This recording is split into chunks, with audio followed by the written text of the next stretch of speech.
할렐루야, 환영하고 축복합니다. 오늘은 수요일입니다. 하나님의 말씀은 사도행전 16장 27절입니다. 간수가 자다가 깨어 옥문들이 열린 것을 보고 죄수들이 도망한 줄 생각하고 칼을 빼어 자결하려 하거늘. 아멘. 예배드리는 귀한 성도님들, 주님의 보혈로 다 씻어주시고 치유와 회복의 영을 부어주시고 성도님들 모든 삶 가운데 하나님의 묶임을 푸시는 역사가 나타날 줄로 믿습니다.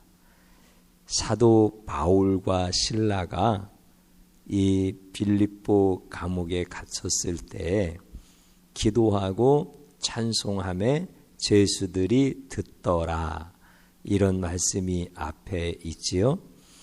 이제 기도하고 찬송하는 것은 성도들에게 가장 기본적인 신앙 생활이 되어지죠.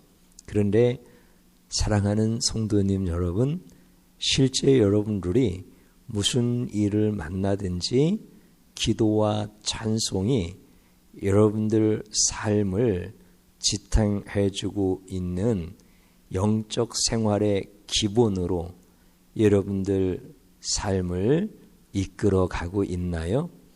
진짜 어려운 일 만났을 때 기도하나요? 찬송하나요? 오늘 성경에 나오는 바울과 실라가 매를 맞고 감옥에 갇혔지요. 육신적으로는 너무 고통스럽습니다. 그리고 마음으로는 불안하기도 하고 두렵습니다.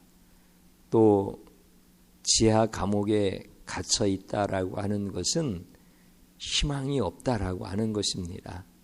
이런 상황에서 기도하고 찬송했다라고 말씀하는데 정말 이것은 굉장히 큰 결단을 한 것입니다. 하나님께서 그런 마음도 주셨고 또 하나님께서 베푸시는 은혜와 사랑이 얼마나 컸으면 기도와 찬송을 할 수 있었을까요? 라고 하는 것을 우리가 꼭 좀 기억해야 됩니다. 왜냐하면 기도와 찬송이 성도들의 가장 기본적인 것 같은데 실제 어려운 일을 만나면 못하더라는 것이죠. 여러분들 찬송을 할 때 하나님 앞에 드리는 거죠. 그러니까 사람을 상대하지 않는다는 뜻이에요. 사람에게 하는 게 아니니까. 그 다음에 찬송을 할 때, 기도할 때 여러분들 돈이 들어가는 거 아니잖아요. 그죠? 그러니까 내가 어떤 일을 만난 거예요. 오늘 바울과 실라처럼 내 인생 가운데 어려운 일을 만난 거예요. 마음은 불안하고 내 육신은 현실적으로 고통을 당하고 또 내일에 대한 희망은 없는 이런 일들을 만났어요. 그러면 돈 안 들어가고 그 다음에 사람 상대하지 않고 이렇게 할 수 있는 게 기도와 찬양이라면 이건 마땅히 해야 되는 거 아닌가요? 또 기도와 찬양이 나를 지탱하는 영적 생활의 기본이라고 한다면 당연히 해야 되는 거 아닌가요? 그런데 못하더라는 거예요. 여러분들, 제가 왜 기도하고 찬양하는데 돈 안 들어간다 뭐 이런 표현을 했는지 여러분들도 다 경험해 보셨잖아요. 우리가 어떤 일을 만났어요? 그러면 그 문제를 해결하기 위하여 비용이 발생합니다. 그 문제를 해결하려고 하면은 사람을 상대로 만나기도 하고 무슨 말도 해야 되고 또 협상이 필요하다면 협상도 해야 되고 뭐 여러 가지가 있겠지요. 그러면 내가 어려운 일을 만났을 때 지불해야 되는 비용은 어렵지 않을 때보다도 훨씬 더 큰 부담이 되어지는 겁니다. 그리고 사람을 만나서 그 문제를 해결하기 위해서는 내가 어려운 일을 만나면 어려운 일을 당하기 전보다 훨씬 더 비우호적입니다. 그러니까 돈 들어가고 불편한 겁니다. 이게 참 어려운 거잖아요. 그런데 기도와 찬송은 하나님께 올려드리는 것이기 때문에 비용 들어가는 게 아니고 또 내가 사람 앞에서 불편을 겪어야 되는 것들이 하나도 없잖아요. 하나님이 내가 어려운 일 당해서 찬송한다고 불편해 하시는 거 아니잖아요. 그런데 왜 못하죠? 이게 참 중요한 문제예요. 마땅히 사람을 찾아가서 내가 하는 것은 부담스럽다 할지라도 하나님 앞에 기도하고 하나님 앞에 찬송하는 것은 비용도 발생 안 하고 불편한 것도 없으니까 더 열심히 해야 되는데 막상 성도들이 큰 어려움을 만나면 못하더라는 거예요. 그거는 해야 되는데 다른 것은 못해도 기도는 해야 되고 다른 것은 못해도 찬송은 드려야 되는데 그게 안 되더라는 거예요. 그래서 이게 이제 영적인 문제거든요. 하나님 앞에 우리가 이제 신앙생활을 하면서 큰 어려움을 만나면 기도가 딱 스탑되어져요. 그리고 찬송이 스탑되어져요. 이게 마음이 부담되어지는 거예요. 육신적으로도 하고 싶지도 않고 할 만한 힘이 없기도 해요. 그렇기 때문에 스탑되어지는 거예요. 오늘 우리가 이런 일을 그냥 넘어가면 안 돼요.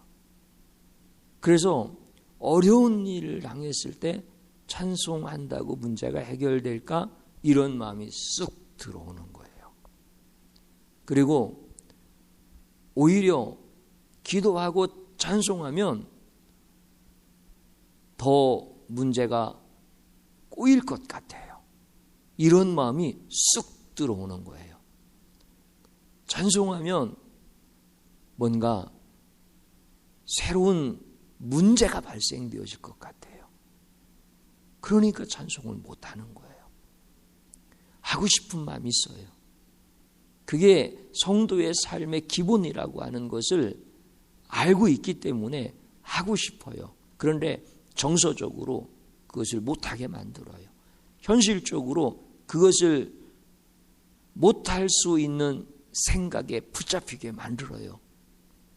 그리고 기도하고 찬송하려고 하면 내가 아팠던 것보다 더 아파. 괴로운 것보다 더 괴로워. 이런 생각과 마음이 나를 붙잡아 버려서 실제 기도와 찬송은 할 수 있고 해야 되는데 이게 안 되어지는 거예요. 오늘 바울과 실라가 기도하고 찬송했다라고 하니까 그냥 너무 자연스럽게 우리가 하나님 앞에 예배 드리러 와서 찬송 드리는 것처럼 너무 자연스럽게 기도하고 찬송했다 이렇게 성경을 보면은 안 돼요. 지금 바울과 실라도 찬송하기까지 그 결단의 자리까지 나가 그 시간까지 하나님이 얼마나 많은 은혜를 주시고 하나님께서 기도하게 하시고 하나님께서 찬송할 수 있는 능력을 주셔서 찬송할 수 없는 중에 찬송했다라고 하는 것을 볼 수 있어야 돼요.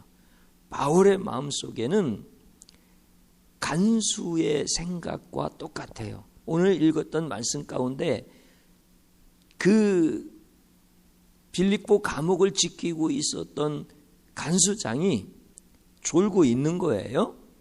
그 간수가 지금 졸고 있는 거야. 그러다가 바울과 실라가 찬송하고 하나님께서 지진을 나게 하시고 옥문을 열게 하시고 착고가 풀어지게 하시고 이 광경을 순식간에 일어났으니까 졸다가 깨어보니까 그런 일들이 일어난 거예요. 제일 먼저 들었던 간수의 생각이 뭐냐면 이 죄인들은 다 도망갔다는 거야. 왜냐하면 풀어줬으니까.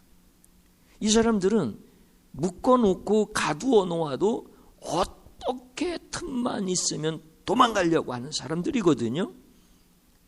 그래서 간수를 매수해서 열쇠를 열고 도망가려고 하든지 아니면 간수가 뭔가 약점이 보이기만 하면은 뭐 죽이든지 아니면 어떻게 처리를 하든지 간에 틈만 있으면 도망갈 궁리만 하는 사람들이거든요.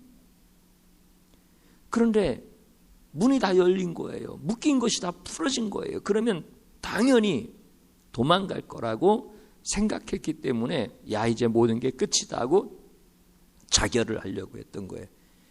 이게 간수의 생각이에요. 그러면 바울에게는 실라에게는 찬송을 할 때 이런 육적인 생각이 안 들어올까요? 들어오죠. 찬송하면 매 맞을 것 같아. 찬송하면 죄수들이 막 뭐라고 대들 것 같아. 잠 좀 자게 좀 조용히 하라고. 그리고 막 난동을 부릴 것 같아. 여기 이 미친 두 사람 때문에 잠도 못 자겠다고 막 소리를 고래고래 질러가지고 간수를 부르고 그래서 간수한테 막 이 항의를 하고 여러분들 이거 육의 생각으로 보면은 당연한 거잖아요. 그러니까 간수가 풀려지면 죄수들이 다 도망갈 거라고 생각했던 것과 바울과 실라가 찬송하면은 그런 일들이 벌어질 거다라고 하는 이 생각은 똑같아요. 그게 육의 생각이에요. 그게 현실의 생각이에요. 그래서 찬송을 마땅히 드려야 되는데 찬송을 못해요. 이 육의 생각 때문에 그런 거예요. 그런데 찬송을 드린 거예요.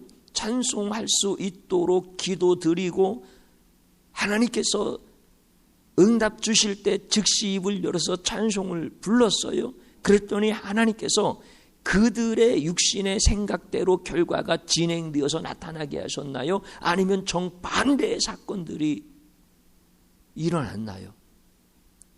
이걸 우리가 볼 수 있어야 돼요. 지금 바울과 실라가 찬송하면 지진이 일어날 거라고 알았을까요? 찬송하면 옥토가 흔들리고 옥문이 열려질 거라고 그것을 계산할 수 있었을까요? 찬송하면은 착고가 팍 풀어질 거라고 이렇게 그것을 상상이라도 하고 야 찬송해야 되겠다 이랬을까요? 아니에요. 그렇지 않아요. 육신의 생각이 거기까지 들어갈 수 있다고 한다면 마음은 원치 않았을지라도 입술로 찬송을 했을 거예요. 그런데 그런 생각은 감히 할 수가 없어요. 반대 생각만 나는 거죠. 여러분들 간수가 옥문이 열리고 착고가 풀어졌는데 죄수들은 도망가지 않을 거다라고 하는 이런 생각을 할 수 있었을까요? 전혀 못해요. 이 사람들은 틈만 있으면 도망갈 사람이야. 그래서 그 상황을 살펴볼 겨를도 없이 그냥 자결하려고 했던 거예요. 오늘 바울과 실라도 마찬가지고 간수도 마찬가지예요. 하나님이 어떻게 행하실 일을 우리는 몰라요. 그 찬송의 결과가 무엇인지 우리는 몰라요. 그것을 우리가 예상하고 찬송을 드린다고 한다면 그것은 어쩌면 그 찬송의 순수한 의미가 퇴색되어졌을 거예요. 그래서 우리는 찬송할 때 그거를 보는 게 아니에요. 하나님 앞에 내가 육의 생각으로 찬송하지 못했던 것을 용서하여 주소서 이 기도를 드리고 왜냐하면 육의 생각은 찬송 못한다니까요. 육의 생각을 가지고는 찬송이 안 돼요. 왜냐하면 다 안 좋은 결과만 기대가 되어지는데 어떻게 찬송을 하겠어요? 그런데 하나님이 찬송하게 하시잖아요. 그래서 그 찬송의 결과는요, 육의 생각과는 반대로 나타나요. 간수가 도망간 줄 알고 자결하려고 했는데 바울이 큰 소리로 외쳐요. 멈추시오. 우리가 다 여기 있노라. 이야, 기가 막힌 거죠. 찬송의 결과예요. 바울에게 더 큰 결과가 있었잖아요. 옥문이 열렸잖아요. 착고가 풀어졌잖아요. 제수들이 복음을 들었잖아요. 상상도 할 수 없었던, 어떻게 간수와 그 집안 사람들에게 복음을 전하겠어요. 그런데 하나님이 그들에게 복음 전하게 하셨잖아요. 이게 찬송의 결과예요. 그러니까 찬송을 육으로 생각하면 아무도 못 불러요. 그런데 찬송은 하나님 앞에 올려드리는 영의 노래예요. 그래서 우리는 이 영의 노래가 얼마나 귀한 것인가라고 하는 것을 이 시간에 하나님 앞에 기도해야 돼요. 어떻게 기도합니까? 육으로 생각하여 찬송하지 못한 죄를 용서하소서. 이렇게 기도하시고요. 찬송의 능력을 경험하게 하소서. 영의 찬송의 그 능력을 경험하게 하소서. 찬송은 영입니다. 찬송은 영으로 드리는 것입니다. 이것을 경험하게 하여 주옵소서. 이런 기도를 하나님 앞에 드릴 수 있기를 축복합니다. 주여, 하나님 감사드립니다. 주의 영이 지금 이곳에 계셔서 나로 하여금 시와 찬미와 신령한 노래로 하나님을 찬송할 수 있도록 은혜를 베풀어 주옵소서. 육의 생각을 가졌기 때문에 찬송하지 못했습니다. 육의 생각을 가졌기 때문에 찬송하면 불이익이 일어날 것 같았고, 찬송하면은 내게 더 큰 문제가 나타날 것 같아서 나는 육의 생각으로 찬송하지 못했습니다. 간수가 제수들이 다 도망간 줄 알고 자결하려고 했던 그 생각이 곧 나의 생각이었습니다. 그래서 찬송하지 못했던 죄를 용서하여 주시옵시고 이제 영으로 찬양하게 하옵소서. 찬송의 능력을 경험하게 하옵소서. 내 생각과는 모든 반대의 결과로 나타나시는 하나님의 역사를 보게 하여 주옵소서. 찬송할 때 하나님의 천사들을 보내셔서 일하심을 경험하게 하여 주옵소서. 찬송의 능력이 있음을 경험하게 하여 주옵소서. 예수님 이름으로 기도드립니다. 아멘.